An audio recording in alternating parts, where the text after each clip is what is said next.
खट्टा खाने वाली चुड़ैल। रात को अचानक राधिका मौसी को किचन से कुछ गिरने की आवाज आई। उन्होंने बाहर निकल के देखा तो किचन में उन्हें कोई सफेद साड़ी में दिखा। वो चीख पड़ी, हे भगवान, आलतू जलाल तू आई भला को टाल तू, आलतू जलाल तू आई भला को टाल तू। राधिका मौसी को चीखते सुनकर श्रवण बाहर आता है भागते हुए। अरे माँ, क्या हुआ? क्या देख लिया? दादी माँ आ गई क्या सपने में? अरे बेटा, रसोड़े में देख तो कौन है? श्रवण रसोई में झांक कर देखता है और उसे कोई नहीं दिखता अंदर। अब रसोड़े में तो कोई नहीं है माँ। कोई सफेद साड़ी में नहीं है क्या? नहीं माँ, कोई भी नहीं है। चिल्लम चिल्ली की आवाज सुनकर काजल भी वहाँ आ जाती है। अब क्या हो गया माँ जी?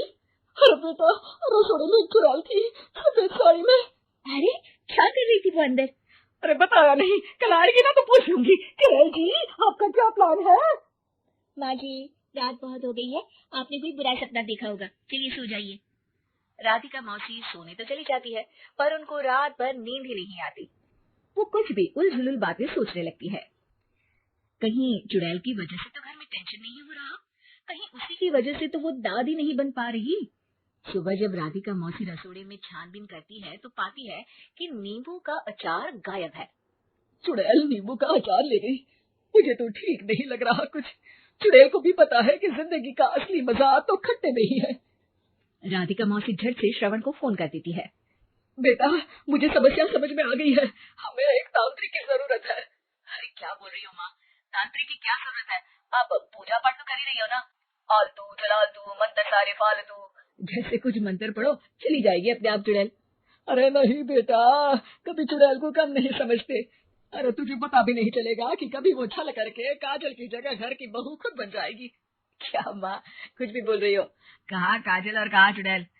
वैसे एक बात बताओ, काजल को अगर गाने के लिए बोल देना तो चुड़ैल काजल की आवाज सुनकर घर तो क्या, घर भी लोग छोड़कर चली जाएगी। तुम ना पढ़े लिखे बच्चे हर चीज को मजाक समझते हो। तुम रहने दो, मैं खुद ही तांत्रिक को बुला लेती हूँ। अच्छा सुन, शाम को इमली लेके आना। क्या है कि चटनी खाए बहुत दिन हो गए है ना। नहीं माँ, इमली तांत्रिक से ही मंगवा लो ना, आटा वगैरह भी उसी से पिसवा लेना। देखो मुझे काम करना है। श्रवण रात को कई तरह की सब्जियों के साथ माँ के कहने पे चटनी के लिए इमली भी ले आया था, लेकिन राधिका मौसी के दिमाग में अलग ही फिल्म चल रही थी। उन्हें अब सिर्फ शक ही नहीं यकीन होने लगा था कि शायद चुड़ैल ने श्रवण पर अपना जाल बिछा दिया था, जिस वजह से श्रवण उनकी बात ही नहीं मान रहा था। पर कोई नहीं, आने वाली रात में राधिका मौसी खुद तैयार हो गई चुड़ैल को पकड़ने के लिए। रुद्राक्ष की माला, तुलसी का पत्ता, हनुमान चालीसा सब हाथ के पास ही था, बस चुड़ैल का इंतजार था। और जैसा राधिका मौसी ने सोचा था वैसा ही हुआ। वो चुड़ैल उस रात भी आई, पर वो राधिका मौसी से तेज निकली और राधिका मौसी के उससे पकड़ने के पहले ही वो भाग खड़ी हुई। जरूर बहू पे साया है उस चुड़ैल का, तभी तो श्रवण के कमरे में गई है। और अगली सुबह राधिका मौसी पिछली रात हुए हमले में किन चीजों का नुकसान हुआ उसका हिसाब लगा रही थी। उनके खेमे से एक आम के अचार की शीशी भी गायब हो चुकी थी और वो इमली भी जो कल श्रवण लेकर आया था। राधिका मौसी इस बारे में सोच ही रही थी कि श्रवण जल्दी से रसोड़े में आकर दवाइयों की पोटली ढूंढने लगता है। अरे बेटा, क्या हो गया? अब माँ, वो काजल की तबीयत खराब है, बहुत घबराहट हो रही है उसे। हे भगवान, मैंने पहले ही कहा था कि तांत्रिक को बुला लेते हैं, पर नहीं। अब देखो, उस चुड़ैल ने काजल को अपने वश में करना शुरू भी कर दिया है।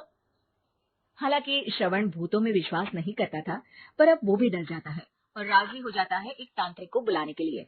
कुछ ही घंटों में तांत्रिक आ जाते हैं और राधिका मौसी तांत्रिक जी को सब बता देती है। घोर संकट, घनघोर संकट, चुड़ैल को मारू जोर चाकट, ओम भट स्वाहा खटखा के आहा। अरे ये क्या मंत्र है? मेरे खुद के ओरिजिनल मंत्र है, कल रात को ही लिखे हैं। अच्छे लगे तो दाद चाहूंगा। एक और मंत्र सुनो।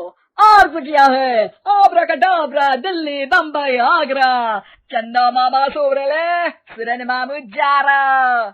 ये मंत्र है? अरे कोई चालीसा वालीसा पढ़ो ना। वक्त कम है, 40 नहीं पड़ेंगे, 20-25 में काम चलाना पड़ेगा। अलग निरंजन जाके लंदन, मुफ्त का मंजान घिस मेरे लंदन।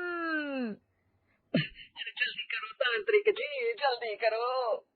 तांत्रिक अपने उल झलूल मंत्र पढ़ने लगता है। श्रवण को तांत्रिक पे शक होता है। वो अपने एक डॉक्टर दोस्त को कॉल कर देता है ताकि कोई अनहोनी हो तो इमरजेंसी में चीजें मैनेज हो जाए। तांत्रिक धुनी रमाता है जिसकी वजह से कमरे में काफी धुआं हो जाता है और जिसकी वजह से बहू की घबराहट बढ़ जाती है।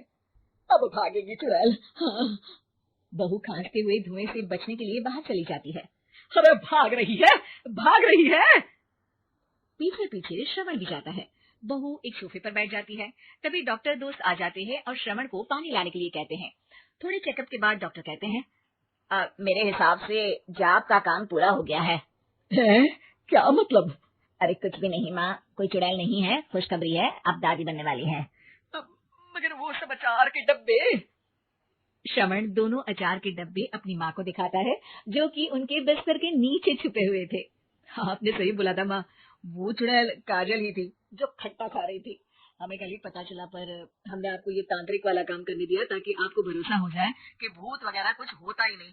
अच्छा अच्छा, ये तो बड़ी खुशी की बात है। पर बेटा मुझे एक झाड़ू तो ला दे। क्यों माँ? ये तांत्रिक का भूत उतारती हूँ मैं।